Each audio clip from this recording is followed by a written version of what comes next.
गुजराती शब्द गुंडागर्दी कर रहा है, मोदी और शाह गुंडागर्दी कर रहा है, ममता दीदी को घेर रहा है। ये बात यदि बंगाल के गाँव-गाँव तक पहुँच जाए तब तो बीजेपी की खटिया खड़ी हो जाए पीएम लेगा। तो कोई भी चीज़ जब बहुत खुला हो जाता है, जब किसी भी चीज़ का नंगा नाच हो जाता है, तो कई बार उसका आपको नुकसान भी उठाना पड़ता है ना? लोग ईडी से सवाल करते हैं कि भाई तुमको बीजेपी में कोई करप्ट नहीं दिखता है, बीजेपी में क्या सारे लोग सत्य हरिश्चंद्र के परदादा कहते हैं कि ईडी बीजेपी के पालतू कुत्ते की तरह काम करता है, क्योंकि अब खुल्लम-खुल्ला हो गया है, अब उसमें कोई मतलब लोक लाज वाली बात भी नहीं है। में आपने कई इलेक्शन करवाए हैं। अभी जो 2 हमने केंद्र बंगाल का सरकार भी चुनाव हाँ, करा है। बंगाल का भी करा है। जी, अच्छा, केंद्र सरकार और स्टेट सरकार जो लड़ रही है, जी। इससे फ़ायदा किसको हो रहा है? अभी तुरंत आप देखें तो हुँ, तत्काल तो इससे ममता बनर्जी को फ़ायदा होते हुए दिखाई दे रहा है। हुँ, ममता बनर्जी ने मतलब एक तरह से आप कहें तो बीजेपी को बैक फुट पर ला दिया है। हुँ, देखिए बंगाल के चुनाव जैसा आपने कहा अप्रैल महीने में होंगे, 3 महीने बाद होंगे हाँ, और बीजेपी ने लगता है कहीं न कहीं उसको प्रतिष्ठा का प्रश्न बना लिया है, हुँ, क्योंकि पिछले चुनाव में 2 मई को चुनाव की वोटों की गिनती थी और मोदी जी घूम-घूम के कहते थे कि हुँ, 2 मई दीदी गई, 2 हुँ, मई दीदी गई, लेकिन 2 मई को दीदी फिर से आ गई हुँ, और ममता बनर्जी ने कहा कि खेला होबे हुँ, और उन्होंने अपने पैर पर प्लास्टर चढ़वा लिया, हुँ, व्हीलचेयर पर घूमने लगी। तो काफ़ी एक तरह से उसमें मोदी की आप कह सकते हैं नाक कट गई थी हुँ, बंगाल के चुनाव में। तो इस बार ये लोग मतलब बिल्कुल सारी ताकत झोंक रहे हैं और जैसा कि कई मुद्दों पर इन लोगों ने घेराबंदी करनी चाहिए हुँ, दीदी की। एक तो जो इन लोग का पुराना एक हो गया वोट चोरी वाला हुँ, तरीका, चूँकि चुनाव आयोग आजकल बीजेपी का दलाल बन गया हुँ, है। बंगाल में तो ऐसी स्थिति हो गई कि कई बीएलओ लोगों ने आत्महत्या कर ली, हुँ, उन पर इतना ज़्यादा दबाव बनाया गया, हुँ, कई लोगों ने सुसाइड कर लिया। फिर एसआईआर का काम किया गया, फिर चूँकि हिंदू-मुसलमान का जब झगड़ा होता है तो हमेशा बीजेपी को उससे फ़ायदा होता है। हुँ, बीजेपी ने फिर बाबरी मस्जिद का जो जिन्न है उसको फिर से निकाला हुँ, और इसका एक एजेंट है हुमायूँ कबीर, उसके और ममता बनर्जी का जनाधार तो है ही बंगाल में है, तो काफ़ी उन्होंने भीड़ भी इकट्ठा की ये सब के खिलाफ। तो अभी उन्होंने मतलब बैकफुट पर ला दिया है बीजेपी को, क्योंकि एक ना एक धारणा बन गई है जो कहीं किसी हद तक सही धारणा भी है कि ईडी का दुरुपयोग करके ममता दीदी को घेरा जा रहा है। आप बोल रहे हैं कि ये बैकफुट पे ला दिया बीजेपी को। जी। वही हुमायूँ कबीर जैसे लोग और उसके बाद ओवैसी जैसे लोग जाएँगे ही वहाँ बंगाल में इलेक्शन लड़ने। वो बीजेपी के लिए प्लस पॉइंट है। नहीं मतलब फ्यूचर में तो कुछ हो सकता है। अभी से 3 महीने के बीच बहुत सारी घटनाएँ हुँ, होंगी। बहुत देखिए पॉलिटिक्स भी एक शतरंज जैसी चीज़ हुँ, होती है। शह-मात का खेल चलता है। हुँ, कभी आप भारी हो जाते हैं, कभी सामने हुँ, वाला भारी हो जाता है। मैं आज की तारीख में कह रहा हूँ कि अभी फ़िलहाल बीजेपी हुँ, बैकफुट पर दिखाई दे रही है। हुँ, अब फिर ये लोग कुछ नया पत्ता खिलेंगे, फिर हुँ, ममता बनर्जी कुछ नाले पर दहला देगी। हुँ। ये तो चलेगा। जैसे हुमायूँ कबीर है, जी। खुद बोल रहा है कि मैं मुर्शिदाबाद की एक भी सीट टीएमसी को नहीं जीतने दूँगा। तो टीएमसी के लिए नुकसानदेह है। ये तो बड़बोलापन है, क्या हुँ, नहीं जीतने देंगे तो सच में नहीं जीतने देंगे। हुँ, तो मोदी जी कहते थे ना पिछले लोकसभा चुनाव में हुँ, अब की बार 400 पार, तो हुँ, कर गए 400 पार। हुँ, ये तो देखिए नेताओं का एक बड़बोलापन होता है, अपने कार्यकर्ताओं में जोश भरने के लिए वो लोग ऐसी-ऐसी बातें करते हैं। हुँ। इसका ये मतलब नहीं कि वो सच में नहीं मतलब जीतने उनके देंगे। साथ लोग जुड़े हैं ना, क्योंकि आपने देखा होगा कितने लोग समर्थन में आए। ठीक है, देखिए धर्म तो ऐसी चीज़ है कि उसके नाम पर बरगलाना बहुत आसान होता हुँ, है ना? हुँ, धर्म तो एक का आप जब उपयोग करते हैं, दुरुपयोग करते हैं राजनीतिक कारणों से तो बहुत हुँ, लोग को आप ऐसे भी उल्लू बना देते हैं। तो हुँ, आए होंगे, ठीक है उसका कुछ उनको ला ही गया है कि जिससे कि तृणमूल कांग्रेस को नुकसान हो वो या ओवैसी जैसे लोग हैं उनको ला ही जाता है जिससे कि वो मतलब मुस्लिम वोट काट के बीजेपी को फ़ायदा पहुँचाए। तो ये सब तो ख़ैर खेल चलता ही रहता है। लेकिन देखिए 2-3 चीज़ें वहाँ ममता बनर्जी के पक्ष में जाती। एक हुँ। तो देखिए बीजेपी का कोई चेहरा वहाँ बड़ा चेहरा नहीं है। यदि आपसे पूछा शुभेंदु अधिकारी है ना?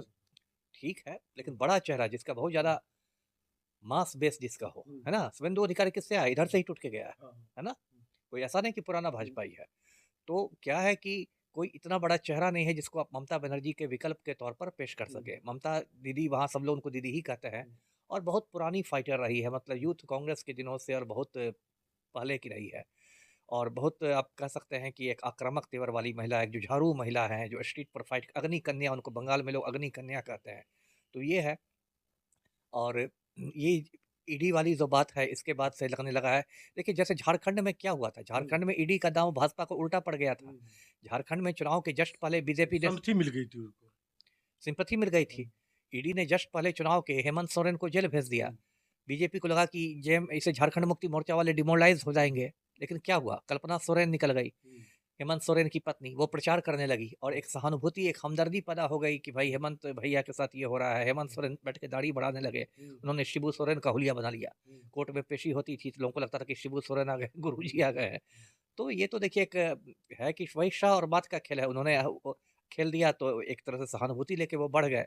तो ये सब चलता रहेगा तो अभी देखना क्या है देखिए अभी से लेके 3 महीने तक और भी बहुत जो मतलब कि जो झारखंड में हुआ था, ईडी वाला खेल, उसके बाद सहमति मिल गई थी हेमंत सोरेन को, वही हाल बंगाल में हो रहा है। वही वही हो रहा है। देखिए, पहली बात, ईडी की विश्वसनीयता एकदम शून्य हो गई है। सभी जानते हैं कि ईडी बीजेपी के पालतू कुत्ते की तरह काम करता है, क्योंकि अब खुल्लम खुल्ला हो गया है। अब उसमें कोई मतलब लोक लाज वाली बात भी नहीं रही। ईडी देखिए, भारत सरकार ने बनाया था उसको भ्रष्टाचार पर अंकुश लगाने के लिए, तो विपक्ष पर अंकुश लगा रहा है ना? लोग ईडी से सवाल करते हैं कि भाई, तुमको बीजेपी में कोई करप्ट नहीं दिखता है? बीजेपी में क्या सारे लोग सत्य हरिश्चंद्र के परदादा हैं? है ना? तो ईडी का जिस तरह से मिसयूज़ हो रहा है, वो खुल्लम खुल्ला हो गया है। कोई आप अब मतलब आप बीजेपी के साथ आ जाइए तो ईडी वाली फाइल बंद हो जाएगी, फिर आप बीजेपी छोड़ दीजिए, ईडी फाइल खोल देगा।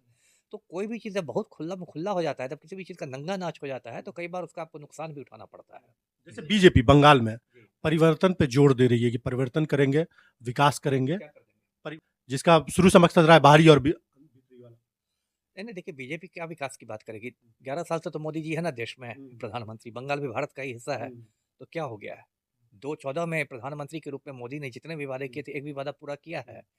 क्या ममता बनर्जी लोगों को नहीं याद दिलाएगी कि मोदी जी कहते थे कि 100 दिन के अंदर देश का काला धन आ जाएगा, हर हिंदुस्तानी के अकाउंट में 15-15 लाख रुपए आ जाएंगे, हर साल 2 करोड़ युवाओं को नौकरी मिलेगी, 100 स्मार्ट सिटी बन जाएगा, बुलेट ट्रेन चल जाएगी, दाऊद इब्राहिम पकड़ा जाएगा, पीओके भारत में आ जाएगा। क्या हुआ? एक एक भी वादा सिवाय जुमलेबाजी और हवाबाजी के क्या 11 साल कम नहीं होते हैं? 5 साल बस राजीव गांधी प्राइम मिनिस्टर रहे थे, उन्होंने इस देश को आईटी सुपर पावर बना दिया था। कंप्यूटर क्रांति हो गई थी। 11 साल तो मोदी खाली बात बनाने में ही निकाल गए हैं। तो ये बात क्या ममता बनर्जी वहाँ नहीं उठाएँगी? है ना? कि मोदी बस मतलब आपको सपना दिखाएगा, जुमलेबाज़ी करेगा, तो ये सब तो है ना। जी, ईश्वर ने कुछ दिन पहले प्रियंका गांधी से मुलाकात की है। हो सकता है बीजेपी को हराने के लिए वहाँ कांग्रेस और ममता बनर्जी कुछ में कुछ करीबी हो। ये लोग हो सकता है कुछ तालमेल करें, हो सकता है थोड़ा बहुत लेफ्ट के साथ भी तालमेल हो जाए। है ना? कई बार होता है कि तालमेल मतलब सभी सीटों पर नहीं होता है, लेकिन कुछ सीटों पर हो जाएगा अंडरस्टैंडिंग कि भाई यहाँ से भाई बीजेपी को हराना अगर है। गठबंधन हो भी जाता है जी, कांग्रेस का और टीएमसी का, जी। यहाँ पे खेल खराब करने के लिए हुमायूं कबीर और ओवैसी तो बैठा है। हुमायूं कबीर को इतना देखिए, पहली बात, हुमायूं कबीर का नाम तो हम लोगों ने या लोगों ने इसी के बाद सुना, यही बाबरी मस्जिद। इसके पहले क्या एक कौवा भी जानता था हुमायूं कबीर का नाम? उतनी बड़ी कोई हस्ती नहीं हुमायूं कबीर। उसको जानबूझ के मीडिया वाले एक भड़का रहे हैं बड़ा बनाने के लिए, जिससे मुसलमानों का वोट काट लें। हुमायूं कबीर एक बहुत वहाँ का, आप कह सकते हैं कि एक टुटपुंजिया और ये है, छोटा मोटा नेता है। ओवैसी की भी एंट्री अब तक बंगाल में ऐसी नहीं हुई है जिसको आप धमाकेदार एंट्री कर सकते, नहीं हुई है, बंगाल के लोग एक्सेप्ट नहीं करते उसको। जो भी वजह हो। तो ये सब मुद्दा है ना। देखिए, ममता बनर्जी ने जो इतना बड़ा जो लेफ्ट का किला था, वो एक समय लगता था कि कोई नहीं ढा सकता है, वो ढा दिया। माँ, माटी और मानुष की बात करके ममता बनर्जी ने भी परिवर्तन की बात की ही थी, परिवर्तन पर ही आई थी वो भी सत्ता में। तो ये देखना एक दिलचस्प चुनाव होगा, क्योंकि ममता बनर्जी के लिए भी मतलब ये डू और डाई का मामला है। उनको अपना गढ़ बचाना है, और यदि मोदी वहाँ पर अपना गढ़ नहीं बचा पाते हैं, तो फिर पूरे देश में एक संदेश जाएगा कि भाई इनको भी हराया जा सकता है। पिछला इलेक्शन जो था बंगाल का और जी। इस बार जो हो रहा है, आपको क्या लगता है बड़ा खेला उसमें हुआ था या इसमें बड़ा खेला हुआ? इसमें बड़ा खेला हो रहा है, क्योंकि उस समय देखिए चुनाव आयोग उतना खुल के बीजेपी का दलाल नहीं बना था जो अब बन गया है। उस समय ज्ञानेश कुमार ने ना थे 5 साल पहले।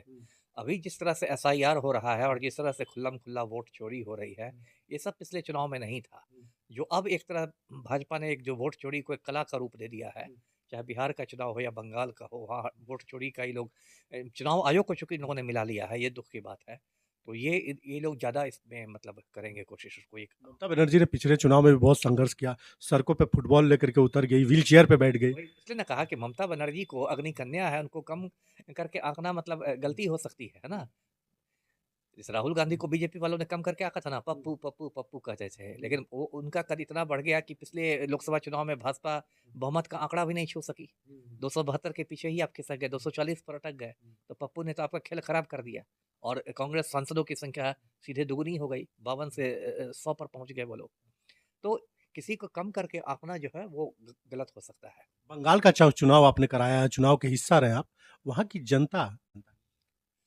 अब एक तो देखिए, बंगाल थोड़ा का मिजाज थोड़ा अलग है, मतलब बाकी भारत के बाकी हिस्सों से पहले से ही ये मतलब उसकी बहुत सारी ऐतिहासिक और सामाजिक पृष्ठभूमि है।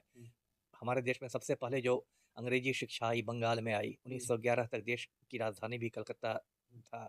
उसके बाद जागरण भी सबसे पहले जो हुआ देश में बंगाल में हुआ, राजा राम मोहन राय जैसे लोग आए, बड़े बड़े समाज सुधारक। थोड़ा अलग मिजाज है बंगाल का। तो ये बात तो है कि वहाँ के लोग मतलब मैंने जो चुनाव कराया था वो मैं पुरुलिया की बात कर रहा हूँ, वो थोड़ा ये ट्राइबल एरिया है।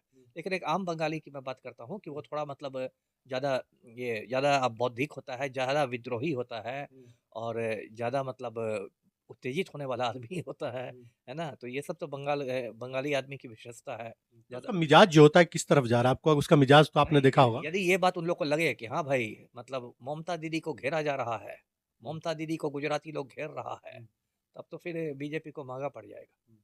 यदि ये बात ममता बनर्जी ने बैठा दी उन बंगालियों के दिमाग में कि हाँ भाई ममता दीदी को घेर रहा है गुजराती शब्द गुंडागर्दी कर रहा है, मोदी और शाह गुंडागर्दी कर रहा है, ममता दीदी को घेर रहा है। ये बात यदि बंगाल के गाँव-गाँव तक पहुँच जाए तब तो बीजेपी की खटिया खड़ी हो जाएगी। टीएमसी का तो एजेंडा ही वही होता है कि बाहरी और बंगाली क्षत्रिय पार्टी खेल ही है। वही है। देखिए वो तो क्षत्रिय पार्टी है ना, हुँ, टीएमसी को कोई हुँ, कश्मीर में तो राजनीति करनी नहीं है, हुँ, तमिलनाडु में राजनीति करनी नहीं है, वो हुँ, तो एक क्षत्रिय पार्टी है। हुँ, वो तो मेनली बंगाल की पार्टी है, हुँ, तो वो तो थोड़ा बंगाली अस्मिता की बात करेगी ही ना। हुँ। माँ माटी और मानुष भी जो था वो बंगाल का ये कर था, तो ये तो उसका मतलब कैरेक्टर में है। हुँ। यानी इस चुनाव में ममता बनर्जी को सबसे ज़्यादा संघर्ष करना पड़ेगा। हाँ, संघर्ष करना पड़ेगा और इस बार वो अग्नि परीक्षा में सफल हो जाती है तो उनका कद बहुत बढ़ जाएगा। हुँ, जी, ममता बनर्जी के लिए ये अग्नि परीक्षा है। बिल्कुल अग्नि परीक्षा है ममता बनर्जी के लिए। जी, ठीक है, धन्यवाद। आप